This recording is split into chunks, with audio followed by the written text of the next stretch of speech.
Hello friends, आप सभी को नमस्कार। मैं हितेश कुमार एक बार फिर से आप सभी का ज्ञान कोश यूट्यूब चैनल में स्वागत करता हूं। आज है 10 अप्रैल और 10 अप्रैल से जितनी भी करंट अफेयर्स बनेंगी वो हम आज की वीडियो में चर्चा करेंगे। इस वीडियो का पीडीएफ आप सभी को ज्ञान कोश नाम से फेसबुक पेज है, टेलीग्राम चैनल है और व्हाट्सएप ग्रुप है, वहां पर आपको इसका पीडीएफ मिल जाएगा। आप लोगों को इन सभी का जो लिंक है वो डिस्क्रिप्शन में दिया हुआ है, आप लोग डाउनलोड कर सकते हैं, वहां ज्वाइन कर लीजिएगा। तो चलिए शुरू करते हैं एक एक करके प्रश्न उत्तर की तरफ। तो सबसे पहला प्रश्न आप लोगों की स्क्रीन पे है कि पाकिस्तान फुटबॉल एसोसिएशन और चाडियन फुटबॉल एसोसिएशन को किसके द्वारा निलंबित कर दिया गया। पहली बात तो ये कि दो फुटबॉल एसोसिएशंस हैं जिनको अब निलंबित कर दिया गया है। तो पहली बात तो ये कि कौन कौन सी है, तो पाकिस्तान फुटबॉल एसोसिएशन और चाडियन फुटबॉल एसोसिएशन दोनों को अब निलंबित कर दिया गया है। अब प्रश्न की तरफ चलते हैं कि ये जो है किसके द्वारा इसे निलंबित कर दिया गया है। तो इसको निलंबित जो जिसने किया है वो है फीफा, यानी कि फीफा ने अब दोनों की दोनों फुटबॉल एसोसिएशन को निलंबित कर दिया है। क्या कारण है इसके बारे में, या इस प्रश्न से पहले जानकारियां पढ़ते हैं। जैसे कि हम बात करते हैं कि फीफा ने इसको निलंबित किया है। अब यहां पर देखिएगा, पाकिस्तान फुटबॉल एसोसिएशन जो है इसकी स्थापना 1947 में करी गई थी। इंडियन फुटबॉल एसोसिएशन की स्थापना 1893 में करी गई थी और इंडियन फुटबॉल एसोसिएशन को जो अध्यक्ष हैं वे है अजीत बनर्जी। अब बात करते हैं हम इस प्रश्न के बारे में। प्रश्न के बारे में यह है कि फीफा के द्वारा अब इन दोनों एसोसिएशंस को निलंबित कर दिया गया है। कारण क्या है, तो कारण यह है कि ये जो एसोसिएशन है इसमें बाहरी हस्तक्षेप का अत्यधिक प्रभाव हुआ कि पाकिस्तान की भी और चाडियन दोनों एसोसिएशन के द्वारा एसोसिएशन का कम बल्कि बाहरी हस्तक्षेप का अधिक प्रभाव है और बाहरी हस्तक्षेप को देखते हुए फीफा ने दोनों को निलंबित कर दिया गया है। अब ये निलंबन की घोषणा फीफा के द्वारा की गई है। तो फीफा के बारे में पढ़ते हैं। फीफा की फुल फॉर्म है federation international day football association, ये इसकी हुई फुल फॉर्म। अगर हम बात करें कि अध्यक्ष कौन है, तो फीफा के अध्यक्ष जियानी इन्फेंटिनो जो है वे फीफा के अध्यक्ष है। और अगर हम बात करें कि फीफा की स्थापना कब हुई थी, तो 21 मई 1904 में फीफा की स्थापना हुई थी। बात कर लेते हैं कि इसका मुख्यालय कहां पे है, तो इसका मुख्यालय जो है वो स्विट्जरलैंड में है, ज्यूरिख स्विट्जरलैंड में इसका मुख्यालय है। तो इस प्रकार से पूरी जानकारी चारों ऑप्शन से भी मिली, साथ साथ में प्रश्न से भी मिली और साथ साथ में कुछ अन्य नॉलेज भी आपको जानने को मिलती है। तो ये सारी जानकारियां पहले प्रश्न से थी। उसके बाद अब हम बढ़ते हैं आगे बढ़ते ही कि अब हमने ज्ञानकोश ऐप भी बनवा दी है। अगर आप ज्ञानकोश ऐप को भी ज्वाइन करते हैं तो वहां से भी फ्री में पीडीएफ को आप डाउनलोड कर सकते हैं, डिस्क्रिप्शन बॉक्स में लिंक दिया हुआ है। उसके पश्चात दूसरा प्रश्न क्या है कि सुपेस नामक artificial intelligence portal artificial intelligence AI portal launch किसके द्वारा किया गया है। तो ये एक सुपेस नामक एक एआई पोर्टल है, आर्टिफिशियल इंटेलिजेंस पोर्टल है जो किसके द्वारा लॉन्च किया गया है। तो चार ऑप्शन आप लोगों के पास है। यहां से देखिएगा, सर्वोच्च न्यायालय, ऑप्शन डी जो है, ऑप्शन डी यानी कि भारत के सर्वोच्च न्यायालय ने, सुप्रीम कोर्ट ने, उच्चतम न्यायालय ने अब सुपेस नामक आर्टिफिशियल इंटेलिजेंस जो पोर्टल है ये लॉन्च किया है। अब क्या है इसके बारे में जानकारी, तो देखिएगा, सबसे पहले चार ऑप्शन के बारे में पढ़ेंगे कि दिल्ली उच्च न्यायालय पहला ऑप्शन है। तो दिल्ली उच्च न्यायालय की स्थापना कब हुई थी, 1966 में, और धीरूभाई नारायण भाई पटेल जो है वर्तमान में इसके न्यायाधीश है, मुख्य न्यायाधीश है। दूसरा ऑप्शन है पंजाब और हरियाणा उच्च न्यायालय, इसकी स्थापना 1919 में करी गई थी और वर्तमान में रविशंकर झा जो है वे पंजाब और हरियाणा उच्च न्यायालय के वर्तमान में मुख्य न्यायाधीश हैं। बात करते हैं केरल उच्च न्यायालय, जिसकी स्थापना 1956 में हुई थी और एस मणिकुमार जो है वे इसके मुख्य न्यायाधीश हैं। सर्वोच्च न्यायालय की स्थापना 1937 में करी गई थी। एस ए बोबड़े भारत के 47वें न्यायाधीश है और कल मैंने आपको 48वें न्यायाधीश के बारे में भी बताया था। आप लोग कमेंट करके मुझे बताइएगा कि 48वें न्यायाधीश कौन बने हैं। कल की वीडियो में मैं बता चुका हूं ये बातें। अब इस प्रश्न से पढ़ते हैं जानकारियां कि जो भारत के सर्वोच्च न्यायालय ने सुपेस नामक आर्टिफिशियल इंटेलिजेंस पोर्टल लॉन्च किया है, इसका उद्देश्य क्या है। इसका उद्देश्य है कि सुप्रीम कोर्ट में मामलों की फाइलिंग के समय आंकड़ों की विशाल मात्रा से निपटना। आपने ऐसा देखा होगा कि जब भी कोई मामला फाइल किया जाता है, कोई भी मामला दर्ज किया जाता है, तो उसमें अनेक आंकड़े होते हैं जिसकी विशाल मात्रा भी कोर्ट के लिए एक सरदर्दी का कारण बनती है। तो इस प्रकार की फाइलिंग से बचना, इस प्रकार के आंकड़ों से की विशाल मात्रा से बचना ही इसका मुख्य उद्देश्य है। बात कर लेते हैं, यहां से दो प्रश्न इंपॉर्टेंट है कि सुप्रीम कोर्ट की आर्टिफिशियल इंटेलिजेंस समिति के वर्तमान में अध्यक्ष कौन है? तो वर्तमान में अध्यक्ष है जस्टिस एल नागेंद्र राव। और बात करें अगर हम कि एआई यानी कि आर्टिफिशियल इंटेलिजेंस समिति के पहले अध्यक्ष कौन है? तो पहले अध्यक्ष जो है वे है एस ए बोबडे। पहले अध्यक्ष एस ए बोबडे थे, लेकिन वर्तमान में जो एआई समिति है इसके अध्यक्ष है जस्टिस एल नागेंद्र राव। बात कर लेते हैं सुपेस के बारे में। सुपेस की फुल फॉर्म क्या है? सुपेस अर्थात supreme court portal for assistant in courts efficiency. Court efficiency, ये सुपेस की फुल फॉर्म है। तो इस प्रकार से हमने पूरी जानकारी इस प्रश्न से पढ़ ली है। जिसके बाद तीसरा प्रश्न कि भारतीय लघु उद्योग विकास बैंक सिडबी यानी कि भारतीय लघु उद्योग विकास बैंक के अध्यक्ष और प्रबंध निदेशक कौन बने हैं, कि इसके सीएमडी कौन बने हैं? चेयरमैन और प्रबंध निदेशक जो बने हैं, चार ऑप्शन आप लोगों के पास है। यहां से देखिएगा, यहां से एस रमन जो है, एस रमन यानी कि ऑप्शन सी जो है वो आपको इस प्रश्न का आंसर सही मिलेगा। ध्यान करिएगा, ऑप्शन सी यानी कि एस रमन जो है वे अब सिडबी के सीएमडी बने हैं। सीएमडी अर्थात चेयरमैन और मैनेजिंग डायरेक्टर बने हैं। तो इस प्रश्न से जानकारी, पहले ऑप्शन की जानकारी पढ़ेंगे फिर प्रश्न की जानकारी। तो चार ऑप्शन आप लोगों के पास थे कि डॉक्टर राजीव कुमार जो हैं वे वर्तमान में नीति आयोग के उपाध्यक्ष हैं। और बात करें हम ब्रजराज शर्मा की, तो वे कर्मचारी चयन आयोग के अध्यक्ष हैं।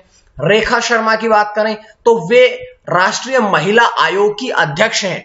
और अब सिडबी के जो सीएमडी बने हैं वो बने हैं एस रमन। तो इस प्रकार से पूरी जानकारी आप लोगों को ऑप्शन के मिलती है। अब हम इस प्रश्न से पढ़ते हैं कि अगर हम एस रमन की बात करते हैं तो वे 1991 बैच के भारतीय लेखा परीक्षा और लेखा सेवा अधिकारी हैं। बात करें वर्तमान में भारत की पहली सूचना उपयोगिता national e governance service limited के वे सीईओ भी रह चुके हैं। और साथ साथ में अगर हम बात करें सिडबी की, तो सिडबी की फुल फॉर्म क्या होती है? हिंदी में तो हमने पढ़ ली कि भारतीय लघु उद्योग विकास बैंक, लेकिन अगर हम पढ़े इंग्लिश में, तो क्योंकि इंग्लिश में तो आपकी इंग्लिश में देनी पड़ेगी अगर आपके एग्जाम में आती है, तो सिडबी अर्थात small industries development bank of India, जिसकी स्थापना कब हुई थी? 2 अप्रैल 1990 में। मुख्यालय कहां पे है? लखनऊ में। तो इस प्रकार से देखिएगा, हर एक जानकारी को मैं आपके सामने लेके आता हूं, हर एक जानकारी आपके सामने आती है। तो इस प्रकार से हमने करंट अफेयर्स को पढ़ना है। अगला प्रश्न नंबर 4 आपकी स्क्रीन पे आता है कि किस कंपनी ने अपने सभी कर्मचारियों का कोरोना वायरस टीकाकरण करवाने का फैसला लिया? पहले तो मैं आपको एक बात बताता हूं कि जैसे आपको पता है कि अब कोरोना वायरस दोबारा से रफ्तार पकड़ रहा है। अब इसी बात को ध्यान में रखते हुए कौन सी ऐसी कंपनी है जिसने कि अपने सभी कर्मचारियों को, चाहे वो परमानेंट हो चाहे वो कैजुअल हो, सभी कर्मचारियों का टीकाकरण करवाने का फैसला लिया है? तो अब जो ये कंपनी बनी है, ये बनी है अब आपके सामने हीरो मोटोकॉर्प्स यानी कि ऑप्शन डी इसका सही होगा, हीरो मोटोकॉर्प्स। अब हम बात करते हैं इस प्रश्न से जानकारियां। जैसे हम बात करते हैं कि टीवीएस की स्थापना कब हुई थी? 1978 में, जिसके अध्यक्ष और एमडी यानी कि सीएमडी कौन है? वेणु श्रीनिवासन। बात करते हैं दूसरे ऑप्शन पे था बजाज की स्थापना 1945 में हुई, चेयरमैन कौन है? राहुल बजाज। होंडा की स्थापना 1946 में हुई, जिसके अध्यक्ष जो हैं वो है तोशियाकी मिकोशिबा। ये यहां से जानकारी मिली। और देखिएगा, अगर हम बात करें हीरो मोटोकॉर्प की, तो हीरो मोटोकॉर्प की स्थापना 1984 में करी गई थी। और हीरो मोटोकॉर्प के अध्यक्ष, मैनेजिंग डायरेक्टर और मुख्य कार्यकारी अधिकारी यानी कि सीईओ कौन है? पवन मुंजाल। पूरी जानकारी, हर एक प्रश्न की जानकारी, पहले तो ऑप्शन की जानकारियां लेते हैं, फिर उसके बाद प्रश्न की जानकारियां पढ़ते हैं। तो इस प्रश्न से बात करते हैं कि हीरो मोटोकॉर्प्स है, इसके बारे में पूरी जानकारी हम पहले पढ़ चुके हैं। अब हम बात करते हैं कि जो हीरो मोटोकॉर्प है वो हिंदुस्तान की सबसे बड़ी 2 पहिया वाहन निर्माता कंपनी है।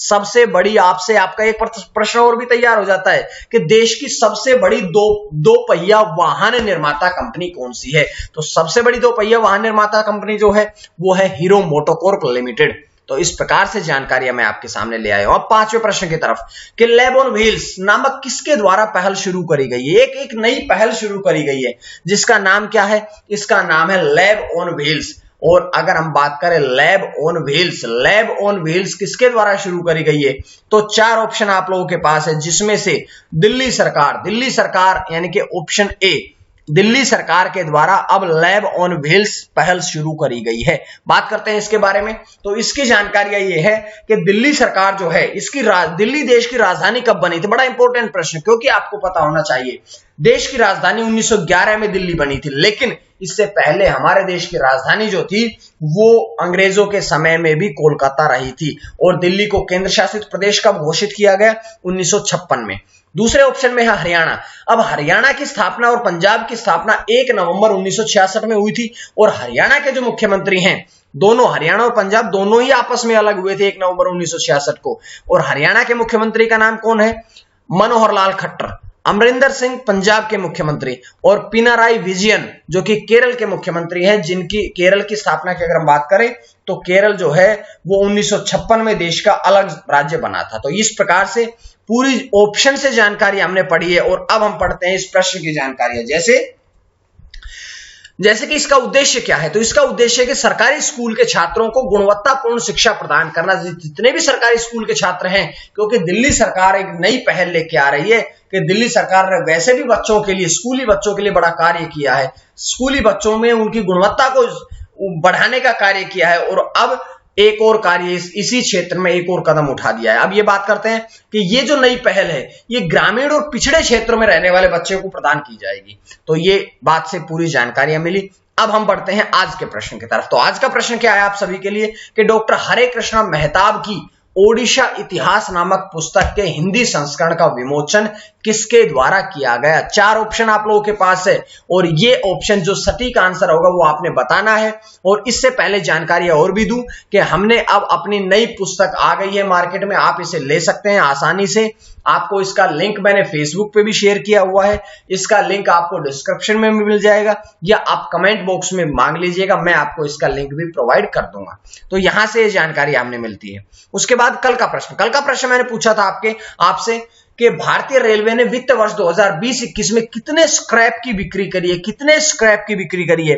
तो आपके बिल्कुल सटीक जवाब आए 4,573 करोड़ रुपए। 4,573 करोड़ रुपए की भारत रेलवे ने स्क्रैप की बिक्री करी है 2020-21 वित्त वर्ष में। उसके पश्चात अगला प्रश्न, 6 नंबर प्रश्न कि ओलंपिक के लिए क्वालिफाई करने वाली भारत की पहली महिला नाविक कौन बनी है? भारत की पहली महिला नाविक जिसने ओलंपिक के लिए क्वालिफाई किया है, तो वो महिला बनी है। अब देखिएगा 4 ऑप्शन है, यहां से नेत्रा कुमानन यानी कि ऑप्शन 4 सही, 4 में से नेत्रा कुमानन सही होगा। बात करते हैं इसके बारे में कि उन्होंने जो ओमान में एशियाई क्वालिफायर में लेजर रेडियल इवेंट में शीर्ष स्थान प्राप्त किया था, और शीर्ष स्थान प्राप्त करने के साथ साथ ही वो ओलंपिक में क्वालिफाई करने वाली भारत की पहली महिला नाविक भी बनती है। और अब हम बढ़ेंगे अगले प्रश्न की तरफ कि टीका उत्सव का आयोजन कब से कब तक होगा? टीका उत्सव देखिएगा, जो आपका कोरोना वायरस टीका है, अब इसी के बारे में जानकारी दे रहा हूं आपको कि टीका उत्सव का आयोजन कब से कब तक किया जाएगा। टीका उत्सव का जो आयोजन है वो 11 से 14 अप्रैल 2021 को किया जाएगा। ये जानकारी है आपके लिए आज की। उसके बाद बात करते हैं कि ये उत्सव जो है ये ज्योतिबा फूले की जन्म तिथि जो कि 11 अप्रैल को होती है, और भीमराव अंबेडकर की जन्म तिथि 14 अप्रैल तक मनाया जाएगा। और यहां से एक प्रश्न आपको और भी इंपॉर्टेंट बताता हूं कि 14 अप्रैल जो कि डॉक्टर भीमराव अंबेडकर की जन्म तिथि होगी, ये अब राष्ट्रीय अवकाश घोषित कर दिया गया है। मैं आपको 3-4 दिन पहले की वीडियो में ये बात बता चुका हूं कि 14 अप्रैल जो है वो अब 2 अक्टूबर की तरह ही एक राष्ट्रीय अवकाश भी घोषित कर दिया गया। बात कर लेते हैं इसका उद्देश्य क्या है कि टीकाकरण का उद्देश्य क्या है, टीका उत्सव का उद्देश्य क्या है। तो इसका जो उद्देश्य है वो ये है कि अधिकतम लोगों को कोरोना वायरस का टीका लगवाना, ताकि कोरोना वायरस के उनका उन्मूलन किया जा सके, क्योंकि पिछले कुछ दिनों में से लगातार कोरोना वायरस के मामले बढ़ रहे हैं, और इसी बात ध्यान में रखते हुए टीका उत्सव का आयोजन भी किया जाएगा। बात करते हैं अगले प्रश्न की कि भारत की पहली महिला क्रिकेट कमेंटेटर का निधन हुआ है। अब उनका नाम पूछा गया, आप बताइएगा कि भारत की पहली महिला क्रिकेट कमेंटेटर जो हैं उनका निधन हो गया, उनका नाम क्या है? तो 4 ऑप्शन आप लोगों के पास है, यहां से देखिएगा चंद्रा नायडू यानी कि ऑप्शन ए चंद्रा नायडू भारत की पहली क्रिकेट कमेंटेटर थी जिनका निधन हो गया है। बात कर लेते हैं और भी प्रश्न की बात करें तो सुचेता कृपलानी दो नंबर ऑप्शन में लिखा है, वो देश की पहली मुख्यमंत्री थी जो कि उत्तर प्रदेश राज्य की मुख्यमंत्री बनी थी। मीरा कुमार जो कि देश की पहली लोकसभा अध्यक्ष हैं, और हरिता कौर देओल जो कि भारतीय वायुसेना में पहली महिला पायलट थी। तो ये जानकारी आपको ऑप्शन से मिलती है। अब इस प्रश्न से जानकारी कि चंद्रा नायडू जो है वो देश की पहली महिला क्रिकेट कमेंटेटर थी, और अगर हम बात करें कि वे देश के पहले क्रिकेट कप्तान सीके नायडू की बेटी भी है, विदेश नहीं है, ये है वे देश के पहले cricket test captain C K Nayudu की बेटी भी हैं। और पहली कमेंट्री उन्होंने राष्ट्रीय चैंपियन मुंबई और इंदौर के एमसीसी के बीच में 1977 में करी थी, और उन्होंने एक पुस्तक भी लिखी थी जिसका नाम था C K Nayudu a daughter remembers. C K Nayudu a daughter remembers नामक पुस्तक भी उन्होंने लिखी थी, जो उन्होंने अपने पिता को समर्पित करी थी। उसके पश्चात प्रश्न नंबर 9 कि बीएसई पर भारत की पहली ग्रीन बॉन्ड सूची किसके द्वारा जारी की गई है? तो 4 ऑप्शन आप लोगों के पास है। यहां से देखिएगा, बीएसई पर भारत की पहली ग्रीन बॉन्ड सूची जो है किसके द्वारा जारी की गई है? तो ये जारी करी गई है गाजियाबाद नगर निगम के द्वारा, यानी कि इसका ऑप्शन बी सही होगा। बात करते हैं इसके बारे में जानकारियां कि इसके द्वारा 150 करोड़ रुपए जो है वो भी अर्जित किए गए हैं, और 2 दिसंबर 2020 को लखनऊ नगर निगम बॉन्ड बॉम्बे स्टॉक एक्सचेंज यानी कि बीएसई में सूचीबद्ध होने वाला उत्तर भारत का पहला नगर निगम पालिका बॉन्ड भी बना था। देखिएगा, इंपॉर्टेंट जानकारियां है। इसी प्रकार से हर एक जानकारी आपको मैं देता हूं। अब अगला प्रश्न है कि 10 नंबर प्रश्न, आज का आखिरी प्रश्न, कि आईपीएल के 14वें संस्करण का आयोजन 2021 का आयोजन कब से कब तक शुरू हुआ? तो इसका जो आयोजन है वो 9 अप्रैल को शुरू हुआ। ऑप्शन बी इसका सही रहेगा। बात कर लेते हैं इसके बारे में कि पहला मैच जो है रॉयल चैलेंजर बेंगलोर और मुंबई इंडियंस जो कि पिछली विजेता भी रह चुके, सबसे ज्यादा 5 बार मुंबई इंडियंस जीती है, दोनों के बीच में चेन्नई में शुरू हुआ। बात करेंगे इसका शुरुआत 9 अप्रैल को हुई। फाइनल मैच कब होगा? 30 मई 2021 को इसका फाइनल मैच होगा। अहमदाबाद जो कि विश्व का सबसे बड़ा स्टेडियम है, जिसे नरेंद्र मोदी स्टेडियम के नाम से भी जाना जाता है। मोटेरा स्टेडियम था, लेकिन अभी कुछ दिनों पहले मैं आपको बता चुका हूं उसका नाम परिवर्तित करके नरेंद्र मोदी स्टेडियम रख दिया गया है। और इस वर्ष 2021 में जो आईपीएल का आयोजन है वो 6 स्थानों पर किया जाएगा। कहां कहां? मुंबई, चेन्नई, दिल्ली, अहमदाबाद, कोलकाता और बेंगलुरु। तो इस प्रकार से पूरी जानकारी आपके सामने आई है। उम्मीद है इसी प्रकार से आप लोगों को करंट अफेयर्स की सीरीज पसंद आ रही होगी, और जैसा मैंने अब बदलाव किया है करंट अफेयर्स में, तो आप उस बदलाव के बारे में भी जरूर कमेंट करके मुझे बताएं। पीडीएफ के लिए ज्ञानकोश फेसबुक पेज, ज्ञानकोश टेलीग्राम चैनल या ज्ञानकोश व्हाट्सएप ग्रुप, साथ साथ में ज्ञानकोश एप्लीकेशन को भी इंस्टॉल कर लीजिएगा। सबके लिंक डिस्क्रिप्शन में दिए हुए हैं। आज के लिए इतना ही। मां सरस्वती की कृपा आप सभी पर बनी रहे। आप सभी का बहुत बहुत धन्यवाद।